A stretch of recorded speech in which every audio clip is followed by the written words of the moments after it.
அழகே உன்னை காணாமல் அன்னம் தண்ணீர் தொடமாட்டேன். ஆகாயத்தின் மறுபக்கம் சென்றால் கூட விடமாட்டேன். உன்னை காணும் முன்னே கடவுள் வந்தாலும் கடவுளை தொழ மாட்டேன்.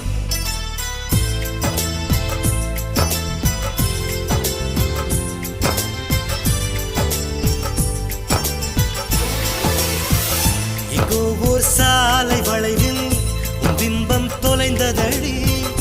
அங்கே